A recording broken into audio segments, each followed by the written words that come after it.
तो आज की फिल्म है, इसका डायरेक्टर का स्पेलिंग का प्रोनाउंसिएशन बड़ा प्यारा है। टाइकवर, टाइकवर। टॉम टाइकवर। इसने मैट्रिक्स रेजोल्यूशन भी बनाया। कंपोज़र लिखा है। अरे कंपोजर है, वही वही। वो तो मैंने बहुत गाली दिया उस पिक्चर को, मैट्रिक्स अच्छी नहीं थी, हाँ अच्छी नहीं थी। रन लोला रन, डायरेक्टेड बाय टॉम टाइकवर। 1997 की मूवी है ना ये 98 की है। 1998। ओके। इस फिल्म में ब्रो क्या बोलते हैं, वो एक वो होता है ना, अर्जेंसी अर्जेंसी वाली एक जो फीलिंग होती है, वो ऐसे शुरू में ही एस्टैब्लिश कर देते हैं कि 20 मिनट है और तुमको कोई आइडिया नहीं है उस शहर के जोग्राफ़ी का, कि वो चौराहा कहाँ पे है जहाँ पे उसको वो पैसा देना है, और ये रन लोला कहाँ पे है, उसका घर कितना दूर है वहाँ से। और फिर वो फ़ोन पे बोलती है वो कि मैं जुगाड़ करूँगी पैसों का, और फिर डिसाइड करती है कि पापा से लेके आऊँगी। देन यू आर थिंकिंग कि ये अपने पापा के पास जाएगी और फिर वहाँ से पैसे लेके ये इधर जाएगी दौड़ के, ठीक है। हाँ। मतलब दौड़ के नहीं, कैसे भी तो भी करके, उस टाइम पता नहीं होता है कैसे जाएगी। और फिर उसकी जो मोपेड है वो भी चोरी हो गई होती है। तो तुम like how can you, it's impossible right. Bangalore का अगर मैं सोचूं तो बैंगलोर में तो ये नामुमकिन है, 20 मिनट तुमको साला मेट्रो तक जाने में ही लग जाएगा, पॉसिबल ही नहीं है, इम्पॉसिबल। तो जो वो सेंस ऑफ अर्जेंसी है ना वो शुरू में ही आ जाती है, and then you are like क्या होगा क्या होगा। और फिर वो फिर सीक्वेंस चलता है पूरा। अरे इसके 3 सीक्वेंस ही है ना, हाँ एक तीसरा हाथ लास्ट वाला कैसीनो वाला। हाँ। हाँ। तो वही है, मेरे को एक तो अनरियलिस्टिक तो मैं बोलूंगा, ऐसा मतलब फिजिबल नहीं है कि 20 मिनट में वो टाउन की इस पार उस पार वो कैसीनो हम्म, जीत के हम्म, वो आती है, तो अनरियलिस्टिक उस सेंस में है। बट ठीक है, मतलब वो क्रिएटिव लिबर्टी आई थिंक लोगों की जिन्होंने ये बनाया। हाँ हाँ but I I what I really like about कि एक तो 1998 में फिल्म आई थी, ठीक है। 1998 की अगर फिल्मों की हम बात भी करें तो हम्म, उस टाइम पे ऐसे ये देखना, ये डिजिटल फिल्म है, ठीक है। तो डिजिटल 1998 में उतना एंटर नहीं किया था मार्केट में, film making through digital cameras. Hmm, तुम इसमें क्लिपिंग देख सकते हो, ठीक है। मतलब जो व्हाइट कलर होता है ना, जहाँ बहुत ब्राइट होती है वो ग्रे दिखती है। हम्म, मतलब ये प्री तुम्हारे डिजिटल एरा का टाइम का बात है, जब white colour digital cameras capture नहीं कर पाते थे क्योंकि उनकी डायनामिक रेंज बहुत छोटी होती थी। हम्म, तो वो क्लिपिंग तुमको इसके दिखते हैं, और कहीं कहीं पे शूट भी जो उन्होंने किया है मेट्रो का, और कुछ कुछ शॉट्स है जो एक वियर्ड हैंडी कैम से ऐसा लगता है, बहुत ही लो डायनामिक रेंज वाला हैंडी कैम या लो रेजोल्यूशन वाला हैंडी कैम से शूट किया है, जिसमें हाँ हाँ इमेजेस पिक्सलेट भी हो रहा है। तो ये जो तरीका था फिल्म बनाने का, मेरे को लगा कि बहुत मजेदार था। मतलब यूजिंग मिक्स्ड मीडियम नहीं बोलूंगा, मिक्स्ड इक्विपमेंट, मतलब एक डिजिटल हम्म, एक्सप्लोर करते हो। हम्म, इसका जो सबसे बेस्ट चीज लगा मेरे को, स्टिल फ्रेम्स का यूज करना, story telling story through. Telling हाँ। हाँ, स्टिल फ्रेम्स जिसमें वो हर बार एक इंसान से टकराते थे, एंड उनका एक प्रिक्वल आता था कि वो वहां तक कैसे पहुंचे या उनके बाद क्या हो रहा है। और वो उन लोगों ने वो स्टिल फ्रेम्स के थ्रू दिखाया, जिसमें वो फ्लैश को चार्ज करने का साउंड डालते थे। तो उसका उस तरीके का कैमरा वर्क इसका बहुत कमाल था। एडिटिंग भी इस तरीके की रखी है। तुम अगर एडिटिंग भी देखोगे ना, तो ये बहुत ही फास्ट पेस्ड एडिट है। इवन दो शॉर्ट में भी हो सकता है कि वो सिंपल बैठ के सिर्फ उसको देख रही है, क्या नाम है उसका,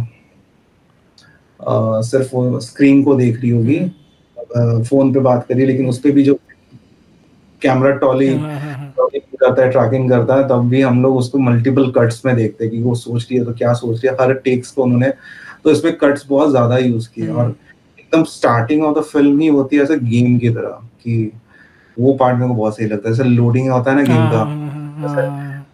जितने कैरेक्टर्स हैं या क्या उसके वो जगह है उसके बारे में वो सारी चीजें दिखाते हैं कि ये उसके पापा, ये उसकी मम्मी, ये उसका ये फलाना, वो उसका फलाना। तो ये पूरे उसकी इन्फॉर्मेशन पहले आ जाती है स्क्रीन पे, उसके बाद वो लोग मूवी को बिगिन करते हैं। तो ये एक तो हाँ, ये पूरा जो फिल्म का फ्रेम वन स्टार्ट होता है, ऐसा लगता है लोड होता है, एंड देन फिल्म एकदम से जंप इन करती है कहानी में, और कहानी से ही स्टार्ट होती है। और कहानी जिस तरीके से उन्होंने मतलब बैक स्टोरी को उन्होंने पुल आउट किया ना, वो भी बहुत प्यारा है। जिसमें वो बंदा कहता है कि उसको मार डालेगा अगर उसके पैसे लौटाए नहीं, और वो सीक्वेंस जो आता है बहुत ही, मतलब इतना छोटू सीक्वेंस है, जितना जरूरत है उतना ही एडिट में उसने रखा है। तो आई थिंक उस हिसाब से अगर तुम 98 के दौर की फिल्म देखोगे, तो उस हिसाब से उस टाइम पे ऐसी फिल्म नहीं थी।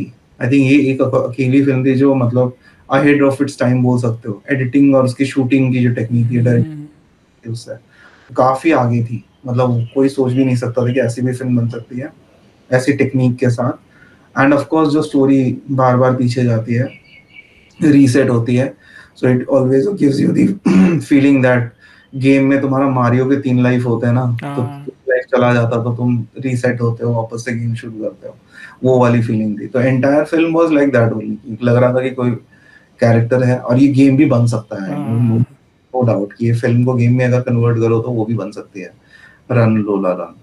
तो उसके पास 20 मिनट्स में एक टास्क पूरा करने का वो रहेगा, चैलेंज रहेगा।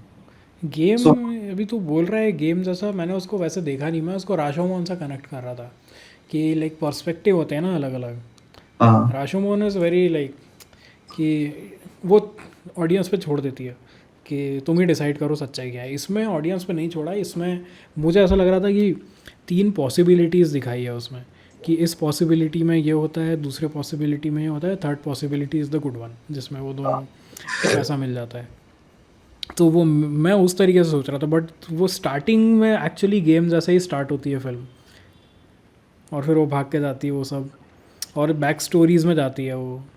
हाँ, और बैक वो स्टोरीज जो भी तरीका है ना, वो जो फोटोग्राफ से वो बताया है, you understand everything about that character in the like 1 और 2 सेकेंड्स में वो जो फोटोग्राफ आता है। हाँ, वो फोटोग्राफ की एक फोटो सीरीज होती है ना, हाँ मतलब उससे तुमको फोटो सीरीज के थ्रू तुमको पता चलता है। हाँ। तो it's very, I think very interesting कि जिस तरीके से, मतलब मेरे को तो ऐसा लगा गेम की तरह ही था। Every every bit of action goes ऐसे, मतलब quickly from one spot to another, मतलब क्विकली होते हुए भी वो कुछ ना कुछ तो हो रहा था। और एक तो भाई उस बंदे की स्टेमिना होगी, जो मतलब जो हाँ दौड़ती दौड़। स्प्रिंट करती है रोड पे, तो वो तो कमाल ही लगा मेरे को, हाँ। मतलब सही था। दूसरी चीज जो मेरे को अमेजिंग लगी इस कहानी की, वो था इसका म्यूजिक। इसका हम्म, म्यूजिक शुरू से लेके एंड तक इतना मतलब कैची था ना, कि ऐसा लग रहा था कि something is like ticking bomb की तरह, something is going to happen at any moment, और तुमको एकदम एज ऑफ द सीट पे रखती है।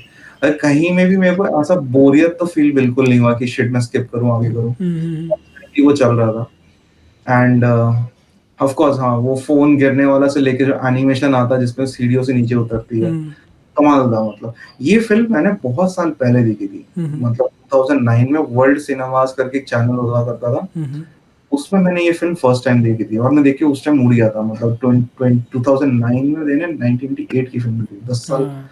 बाद ये फिल्म देखी रिलीज होने के बाद, एंड मैं उड़ गया था देख के। मतलब one reason why I love cinema is because इस टाइप की फिल्म मैंने बचपन में देखी थी और मेरे को बहुत मजा आया था। मतलब ऐसा भी कर सकते हो, मैंने सोचा नहीं था कि हाँ तुम एनिमेशन को फिल्म के साथ जोड़ सकते हो, स्टिल फोटोग्राफ की सीरीज लगा के भी कहानी बता सकते हो, इस तरह की एज कट रख सकते हो, और उसके बाद तुम वो ऐसे रीसेट कर सकते हो टाइम में जाके। वो मेरे को कमाल का एक एस्पेक्ट लगा, मतलब इस टाइप की चीजें कर पाना उस टाइम, उस अहेड ऑफ इट्स टाइम था। और काफी फ्रीडम इन्होंने यूज किया ना अपने, मतलब क्रिएटिव टूल को किसी तरीके से लिमिट नहीं किया, और कहीं पे भी स्टोरी तुमको ऐसा डिपार्ट नहीं करती है कि यू मिस आउट समथिंग, और maybe there is something which has happened and तू क्वेश्चन करा कि यार वो चीज क्यों थी, आई मिस समथिंग, और did the someone forget to tell you about it, the film maker, तो वो नहीं था। तो I really love those two aspects. Game वाला पार्ट अच्छा लगा, और इसका एडिटिंग बहुत अच्छी लगी, और इसका ऑफ कोर्स उसका म्यूजिक जो कांस्टेंट वो करके रखता एडिट तो काफ़ी सही है इसमें। वो है। मिशन इम्पॉसिबल वाला जो एडिट नहीं है, मिशन इम्पॉसिबल 2 वाला, वो ऐसे बाइक कैसे करता है, फिर वो कट होता है, फिर उसका जूम हाँ, क्लोज इन जाके कट होता है, वो वो इस। क्यूबिक कट बोलते हैं उसको। हाँ हाँ वो वाला कट, वो फेंकती है उसको, वो कट बार बार रिपीट होता है।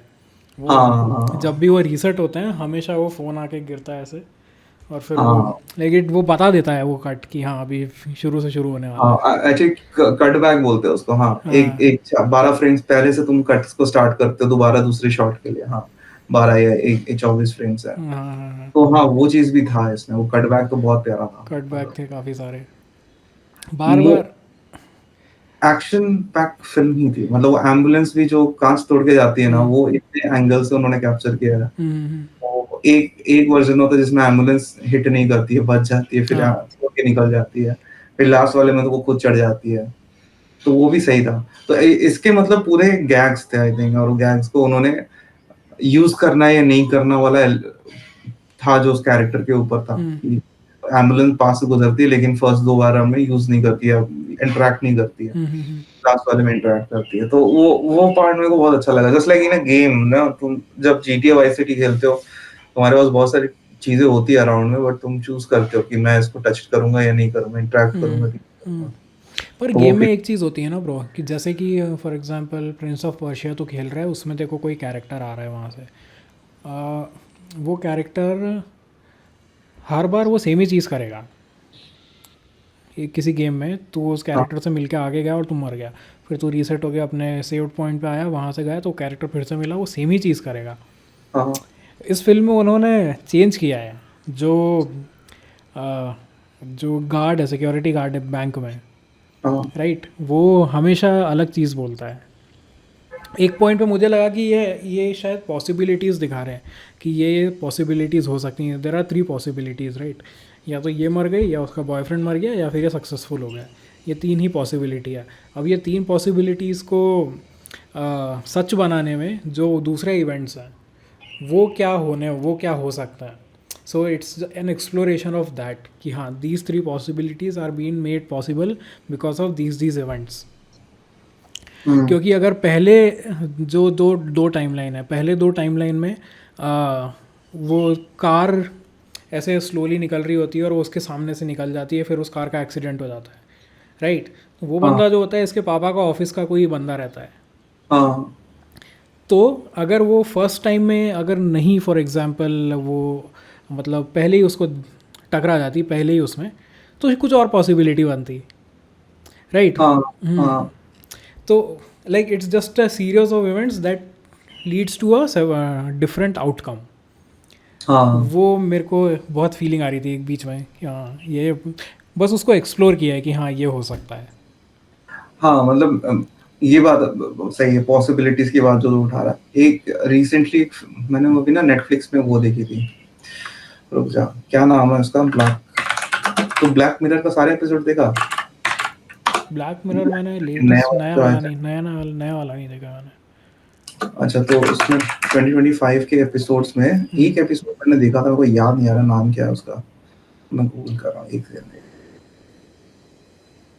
ओह माय गॉड, कैसे निकालूं एपिसोड्स?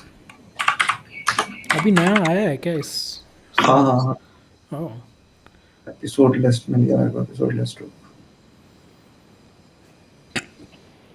हाँ, बीते नॉयर, बीते नॉयर, ये वाली ना एपिसोड जो है, आई डोंट नो कैसे दिखाऊं तेरे को बीते नॉयर का, बट स्क्रीन ये शेयर कर वाली, लेना। So this is one episode, ये वाली, ये बेटर। वाली एक एपिसोड है ना, ये एक्चुअली में ना क्वांटम मैकेनिक्स कंप्यूटर को दिखाते हैं यूज करते हुए, जिससे ऑल्टरनेट रियलिटीज जो होती है ना तुम्हारे, मतलब पैरेलल हम यूनिवर्स में रहते हैं और पैरेलल बहुत सारे आउटकम्स में जीते हैं। तो ये कहानी उसका एक बहुत अच्छा मिक्सचर है, जिसमें कहानी के वन टाइमलाइन में ही फटाफट दुनिया बदलती है।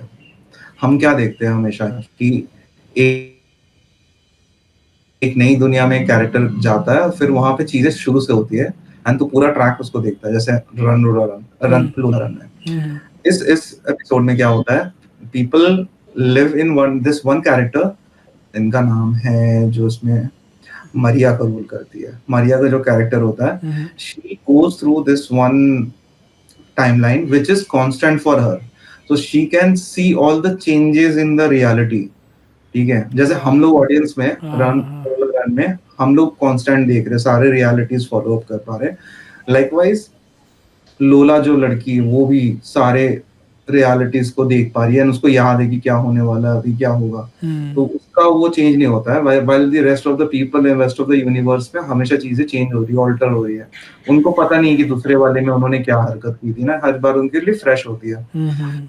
तो इसमें मारिया का भी रोल वैसा ही है, इसके लिए सारे रियलिटी उसके आंखों के सामने चेंज होते हैं, not like she is doing a reset, वो एक वन टाइमलाइन नहीं जा रही है, मतलब सुबह से शाम हो रही है तो इवनिंग के पहले 2 रियलिटीज चेंज हो जाती है।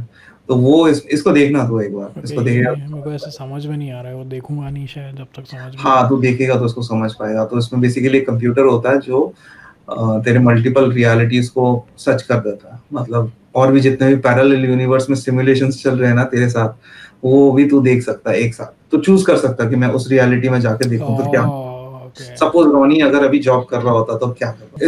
इस कहानी में वो जो शिफ्ट होती है ऑल्टरनेट रियलिटी की, वो चीज बहुत अच्छे से दिखाई है ओके। ब्लैक मिरर की इस एपिसोड में। एक बार तो उसको टाइम निकाल कर देखना, मैं भी इस पे ही हम एक डिस्कशन कर सकते हैं। ज्यादा लंबी नहीं, 49 मिनट्स की फिल्म है, ओह, मतलब एपिसोड है। ओके। तो हाँ वही बात है कि इसमें भी पैरेलल इस टाइमलाइंस को एक्सप्लोर किया है बेसिकली।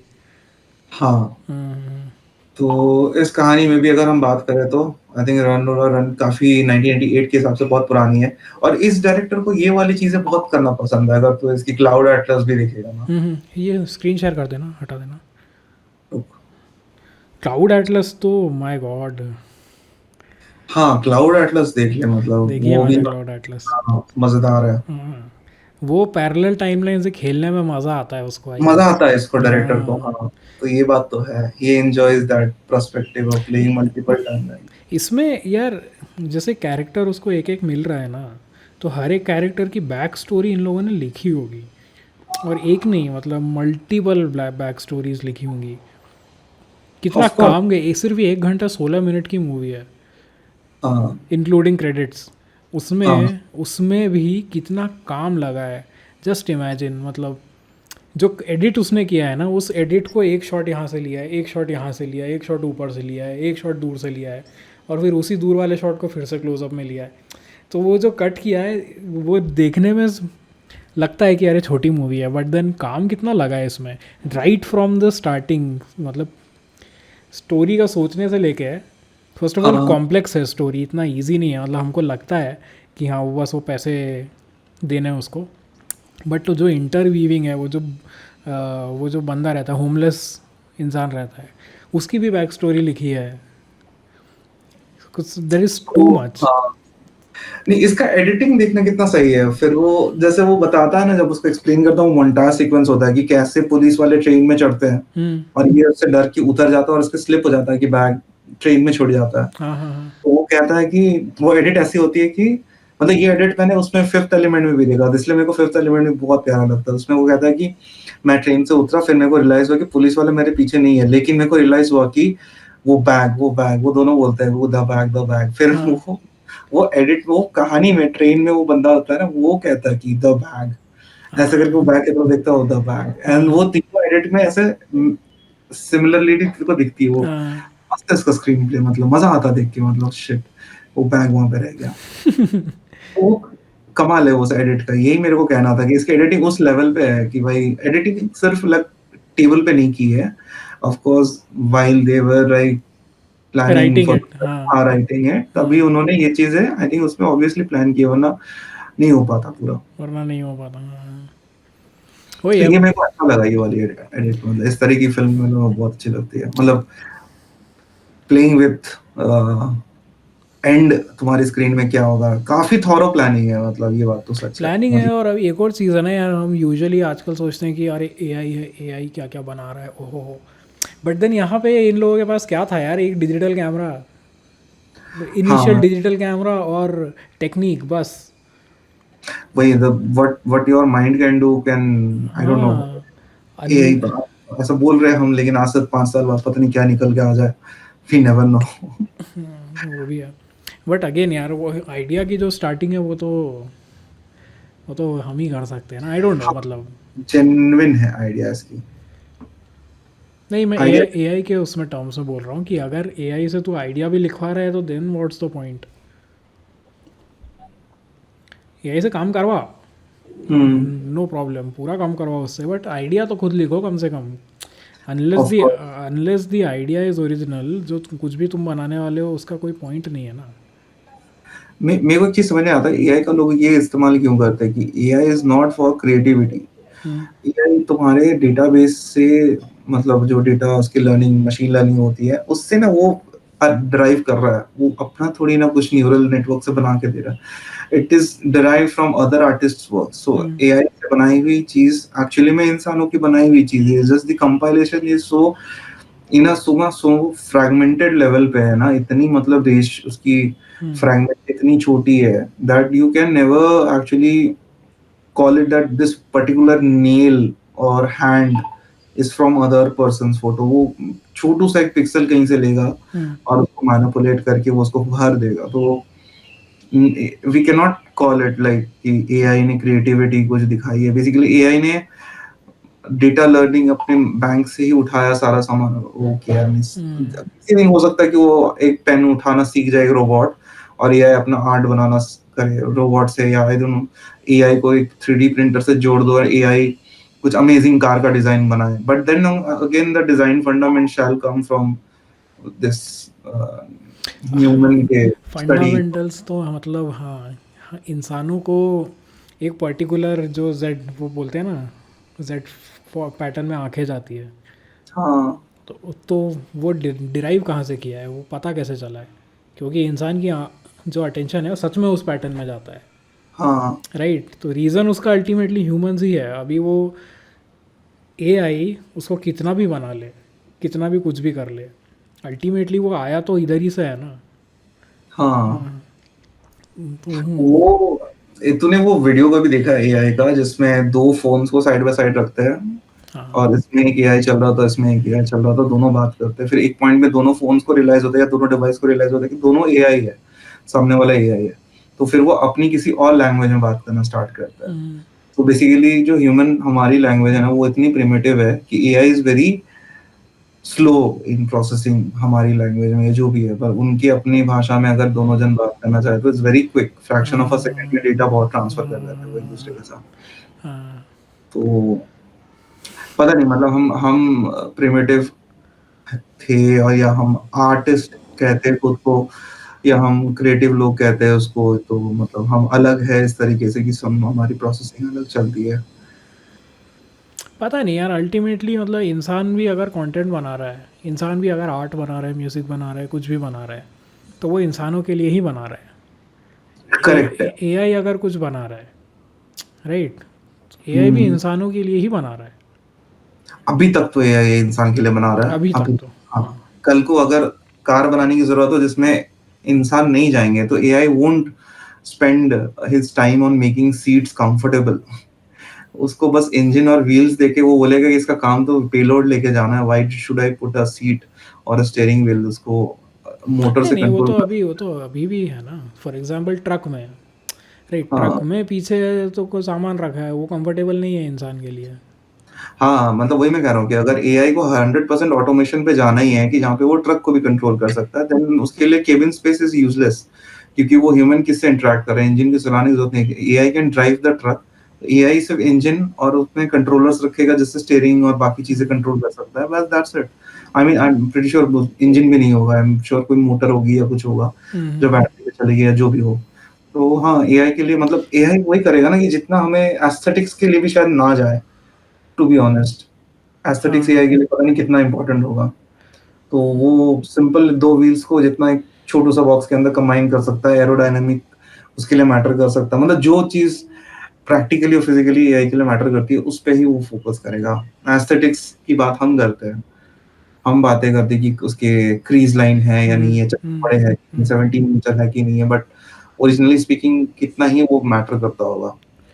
अगर किसी चीज को तुमको एफिशिएंट बनाना है, बस डिजाइन करनी है एफिशिएंटली, वो सिंपल एक स्ट्रीमलाइन ही बनने वाली है. आई डोंट थिंक उससे ज्यादा कुछ होगा.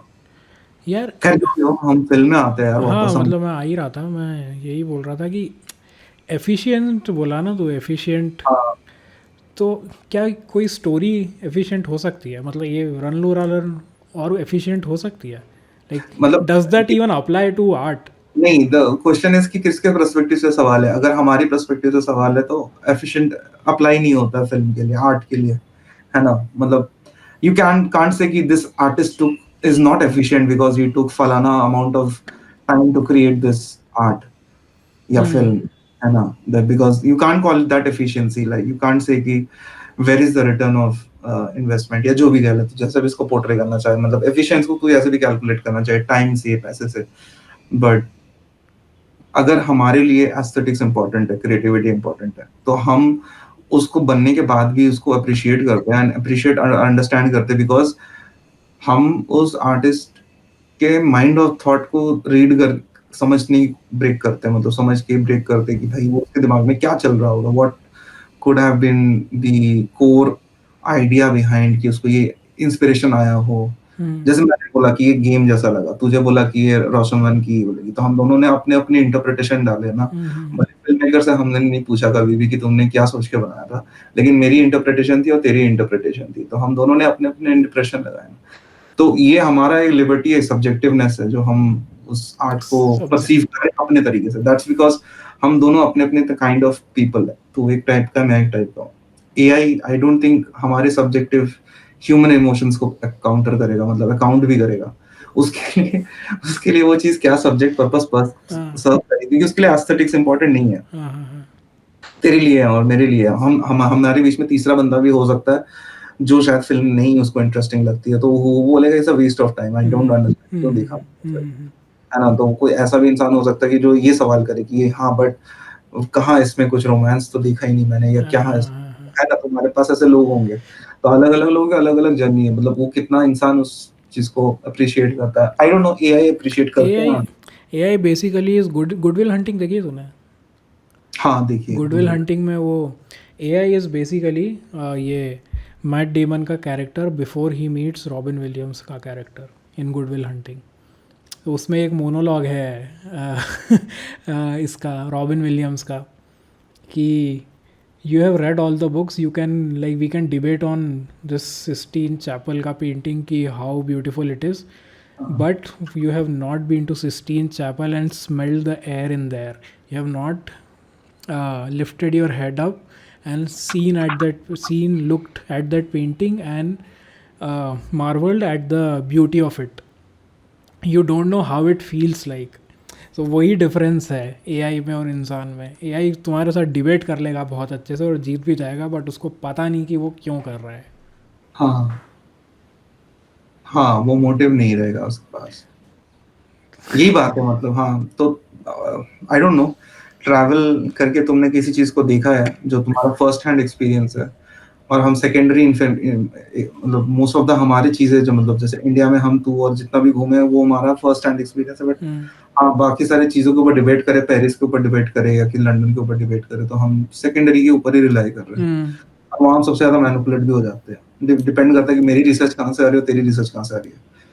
तो यही बात है, मतलब द थिंग इज यार एक्सपीरियंसेस की बात कर रहे हैं। अगर इस फिल्म में लोला उसके बीच 3 टाइमलाइन के बीच में 2 बैक वो आते हैं रेड कलर में, जब वो बेड पे लेटे होते हैं और मोनोलॉग होता है, मतलब एक बार ये बोलती है एक बार ये बोलता है, तो और जो टाइमलाइन चलती है फिर वो उस मोनोलॉग के बेसिस पे होती है। वो जब मर जाती है तो वो सोचती है कि ओ शिट, क्या मतलब what will you do if I die, something like that. फिर सेकंड में जब उस मैनी मर जाता है उसका फिर एक बैक वो आता है, फ्लैशबैक आता है जिसमें वो बेड पे होते हैं और वो उससे पूछता है कि what will you do if I die, और इन दोनों कन्वर्सेशन में कंक्लूजन नहीं निकलता है। अच्छा, याद नहीं है तेरे को? 3 टाइमलाइन है ना इसमें रन लोला। ये वाला उतना मेरे को अभी याद नहीं आ रहा है। हाँ मतलब फर्स्ट टाइमलाइन में वो मर हाँ, जाती है, क्या हो रहा है, हाँ मतलब उसमें वो मर जाती है, फिर वो उस ऐसे जूम इन होता है रेड कलर में, रेड कलर होता है और फिर वो दोनों बेड पे होता है और हाँ फिर कन्वर्सेशन होता है उसका। तो वो लोला उससे पूछती है मैनी से कि डू यू लव मी, और वो बोलता है या ऑफ कोर्स, मतलब what kind of question is that. फिर उन दोनों में थोड़ा सा एक कॉन्फ्लिक्ट जैसा होता है, फिर वहाँ से वापस निकल के आती है वो और फिर अगली टाइमलाइन शुरू होती है। उसके बाद सेकेंड टाइमलाइन में मैनी मर जाता है, फिर अगेन वो ऐसे पड़ा रहता है, उसके जूम इन होता है, रेड होता है, फिर वो लोला से पूछता है कि what will you do after I die. तो फिर वहाँ पे थोड़ा सा उनका एक कॉन्फ्लिक्ट होता है, फिर वो वहाँ से निकल के आता है, सच में मरा हुआ होता है। उसके बाद फिर थर्ड टाइमलाइन शुरू होती है और थर्ड टाइमलाइन में ये दोनों ज़िंदा रहते हैं और वो चले जाते हैं। सो दोनों की बैक स्टोरी को भी यहाँ पे कनेक्ट किया है। सो बेसिकली मैं ये बोल रहा हूँ कि उनका जो एक्सपीरियंस है, राइट, वो एक्सपीरियंस जो इवेंट्स हो रहे हैं उसमें मैटर करता है। हाँ, अदरवाइज जो इवेंट हो रहे हो, whatever events that are happening, all those events are meaningless अगर तुम्हारा एक्सपीरियंस नहीं है, पास्ट एक्सपीरियंस नहीं है। तो अगर तुमको पता ही नहीं है कि तुम आगे क्या करने वाले हो, वो क्यों कर रहे हो, then what's the point, like क्यों कर रहे हो? कूल है। आई थिंक हम एक्सपीरियंस ही होती है जो हम अब्जॉर्व करते हैं, उसी से हम बने हैं because of our experiences. It's felt, no, it's felt, it's not known, it's felt. It's felt. There's something where you absorb directly through your five senses, you know. So not by synthetically any kind of screen या उससे derived from a text or a screen or shot of you. Yeah, I get it. सही है भाई, क्या क्या मतलब क्या क्या थॉट्स आते हैं फिल्म देख के। अच्छी फिल्म है ये, मतलब एडिट तो काफ़ी ahead of its time है, एडिटिंग बहुत अच्छी है। और मेरे को ये वाले जो डायरेक्टर्स है ना इनके, ये इसके बाद एक और फिफ्थ एलिमेंट का डायरेक्टर भी वो बहुत कमाल है। रुक जा, फिफ्थ 1997 में आई थी ये, शायद तुम लोग को एक बार दिखाया भी था फिफ्थ एलिमेंट। ये देखी मैंने, ब्रूस विलीज। हाँ, ब्रूस विलिस। हाँ देखी। लू बेसॉन, ये बंदा, हाँ, फ्रेंच फिल्म मेकर है ये बंदा भी बहुत सही है। इसकी भी फिल्म मेकिंग, ये जर्मन फिल्म मेकर है टॉम ट्वाइकर, और वो है फ्रेंच। ये कमाल की फिल्में बनाए हैं लोगों ने, मतलब कुछ तो डिफरेंट है दुनिया में देखने के लिए। फिर वो वाला डायरेक्टर जिसके हम वो अंडर द स्किन और वो देखे थे, वो क्या नाम था उसका, हमने वो क्या देखा था, पोलैंड में वो जर्मनी अपनी वो बनाती है कंसंट्रेशन कैंप्स। क्या नाम था फिल्म? वो फिल्म, उसका नाम क्या था यार? सोल्जर साइलेंट, क्या, रुक जा, जॉनथन ग्लेजर इसका। वो भी रिसेंटली मैंने वो देखा था, सेक्सी बीस्ट देखा से जॉनथन ग्लेजर का। ये फिल्म देखना, sexy beast. Okay. The zone of interest. ये कुछ ऐसा डायरेक्टर्स है जिन्होंने मतलब ऐसे टाइम स्टैम्प छोड़ दिया है वर्ल्ड पे फिल्म्स के। हाँ है, मतलब ये बहुत बुढ़े हो जाएंगे फिर लोग इनकी फिल्में देख के भी इंस्टीट्यूट में बातें करेंगे, क्या ये फिल्म को ऐसे क्यों बनाया, तुम्हें पता है क्या? एक वो मूवी तो है डॉग टूथ, देखी है तूने? डॉग टूथ, हाँ, ग्रीक मूवी है, उसका डायरेक्टर भी ऐसी फिल्में बनाता है उल्टी सीधी। इस बंदे ने मैसिव अटैक का वो गाना वो बनाया था, मेरे को आज रियलाइज हुआ, मतलब ये फिल्म देखने के बाद में रियलाइज किया कि अच्छा ये मैसिव अटैक का वो गाने का डायरेक्टर था। कर्मा कोमा, नहीं इसका कौन सा गाना है ये? नहीं, 11 प्रोमोस का।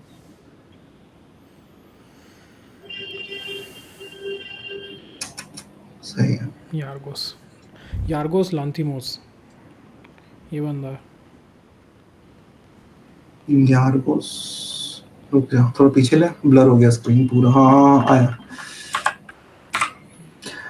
ब्रो मतलब तू मुझे व्हाट्सएप पे भी लिख के दे सकता था। हाँ, और नहीं, रिकॉर्ड हो रहा है ना, दिखेगा। अच्छा ठीक है। अच्छा हाँ, ये बंदा पुअर थिंग का डायरेक्टर।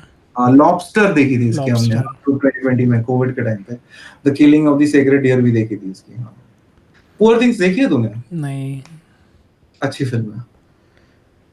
वो क्वेश्चन डाल देती है तेरे, मतलब साइंस और साइकोलॉजी ऑफ को ना। मैं रिकॉर्डिंग ऑफ करता हूँ। ओके, आज के लिए इतना ही, बाय बाय। चलो बाय, नेक्स्ट टाइम हम करते हैं दूसरी फिल्म के बाद।